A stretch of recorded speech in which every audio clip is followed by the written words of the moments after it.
শুধু নয় ধাঁধা, সঙ্গে অনেক তথ্য, একমাত্র লেটস গো চ্যানেলে। Let's go travel quiz. নিছক কুইজ নয়, এখানে ধাঁধার সঙ্গে ভ্রমণের ওপর অনেক তথ্য থাকবে। প্রথমে দেখানো হবে 3টি ছবি। এই 3টি ছবি থেকে এক বা একাধিক অক্ষর দিয়ে তৈরি করতে হবে একটি পর্যটন স্থানের নাম, এবং সেই সঙ্গে আমরা জেনে নেব পর্যটন স্থানটির সম্বন্ধে কিছু তথ্য। আসুন শুরু করা যাক মজার খেলা ট্রাভেল কুইজ।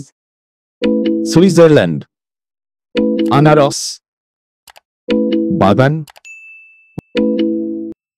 ফাঁকা জায়গায় বসবে একটি পর্যটন স্থানের নাম।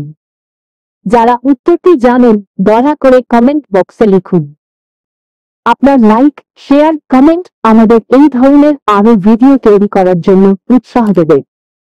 আর ভিডিওটি ভালো লাগলে অবশ্যই চ্যানেলটি সাবস্ক্রাইব করুন। আপনার সময় শুরু হচ্ছে এখন।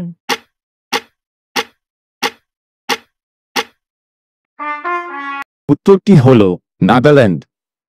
ভারতের উত্তর পূর্ব প্রান্তে অবস্থিত নাগাল্যান্ড একটি মনোরম পার্বত্য রাজ্য, যা প্রাকৃতিক সম্পদের ভাণ্ডার হিসেবে পরিচিত।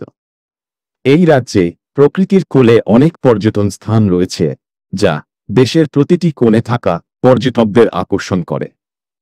নাগাল্যান্ডের সৌন্দর্য পর্যটকদের মনোমুগ্ধ করে। রাজ্যটির পশ্চিমে অসম, দক্ষিণে মণিপুর এবং উত্তরে অরুণাচল প্রদেশ দ্বারা বেষ্টিত। এই প্রদেশের শিকড়গুলি আহোম রাজবংশের সঙ্গে যুক্ত। তাই নাগাল্যান্ডে বেড়াতে গেলে অনেক কিছুই দেখতে পাবেন।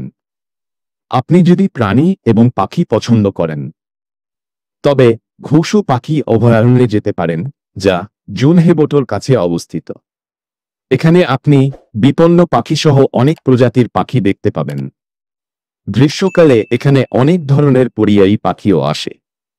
নাগাল্যান্ডে বেড়াতে গেলে রাঙ্গা পাহাড় অভয়ারণ্য একটি দর্শনীয় স্থান। ডিমাপুরে অবস্থিত এই অভয়ারণ্যে পর্যটকরা বন্য প্রাণী ও সুন্দর পাখি দেখতে পারেন। প্রকৃতি প্রেমীদের জন্য এই জায়গাটি অত্যন্ত সুন্দর। লংওয়া নাগাল্যান্ডের একটি উল্লেখযোগ্য গ্রাম। সোম জেলায় অবস্থিত এই গ্রামটি ভৌগোলিক দিক থেকে খুবই সুন্দর। বিপুল সংখ্যক পর্যটক এই গ্রামটি দেখতে আসেন এবং এটি একটি প্রধান পর্যটন কেন্দ্র। গ্রামের অর্ধেক নাগাল্যান্ডে এবং বাকি অর্ধেক মায়ানমারে অবস্থিত। এখানে আপনি নদী, পুকুর, জলপ্রপাত এবং পাহাড়ের মনোরম দৃশ্য উপভোগ করতে পারেন। ভ্রমণের ওপর এই ধরনের ধাঁধা পাওয়ার জন্য ভিডিওটি লাইক, শেয়ার, সাবস্ক্রাইব করুন এবং এই ধরনের ভিডিওর নোটিফিকেশন পাওয়ার জন্য বেল আইকনটি টিপুন। ধন্যবাদ।